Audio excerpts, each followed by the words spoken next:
Par Larry Hodgson 26 août 2017. Quand la roche devient-elle sol? Par Barbara Ange Lewis de la Soil Science Society of America. Voici un article fort intéressant que j'ai vu sur le site web de la Soil Science Society of America. Ce que vous lirez ici est une traduction et une adaptation de l'article d'origine avec la permission de cette société. Dans cette photo, la couche supérieure en grès est altérée par le climat, les organismes vivants et le temps. Le lichen aide à fragmenter la roche. Finalement, les plantes peuvent pousser dans la roche fragmentée et y ajoutent de la matière organique au fur et à mesure qu'elle se développe et meurt. Photo, Sophisque. La roche commence à devenir du sol au moment où il est exposé à l'environnement. Mais le processus de transformation de la roche exposée à un sol mature est long. Selon la nature de la roche et d'autres facteurs dans son environnement, cette période peut varier entre des dizaines d'années et des dizaines de milliers d'années. Le sol n'est pas simplement une roche effritée. Le sol est une ressource dynamique naturelle. Il est composé de minéraux, d'eau, de gaz, de matière organique et de créatures vivantes, y compris des microbes et des invertébrés minuscules. Quand on dit qu'un sol est mature,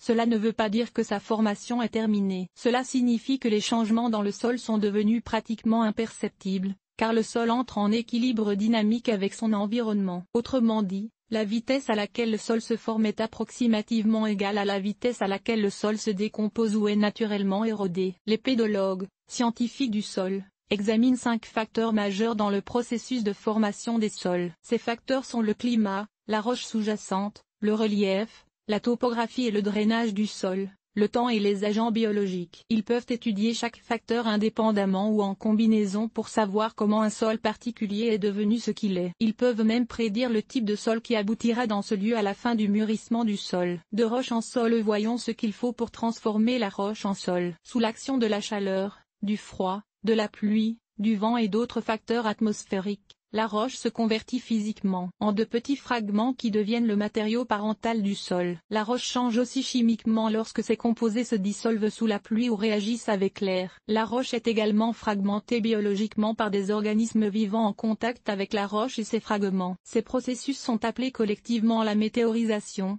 altération climatique. Les racines des plantes contribuent à décomposer les matériaux parentaux et à fournir des matières organiques au sol en cours de météorisation. Photo, de Weyendorf. Lorsque le processus de formation du sol se poursuit avec le temps, les plantes s'y établissent. Le vent, les oiseaux et les animaux y apportent des graines. Lorsque l'eau entre en contact avec les graines, elles germent. Ensuite, les racines des plantes pénètrent les fragments de roche désagrégés et ce matériau sert d'encre pour soutenir leurs tiges. Les racines absorbent les produits chimiques rejetés par la roche lors de leur effritement et utilisent certains de ces produits chimiques comme éléments nutritifs. À leur tour, les plantes ajoutent l'environnement de la roche en voie de désintégration des matières organiques sous forme de racines et de feuilles. Celles-ci favorisent le développement de micro-organismes et de petites populations animales. Ces êtres vivants décomposent les feuilles tombées et les racines mortes en fragments organiques, qui fournissent encore plus de nutriments. La météorisation améliore également la capacité du matériau à stocker l'humidité nécessaire à la croissance continue des plantes dans le sol en voie de formation. La météorisation se poursuit jusqu'à ce que tout ce qui peut être météorisé ait été météorisé et qu'on ne reconnaisse plus la roche comme étant une roche. La roche désintégrée,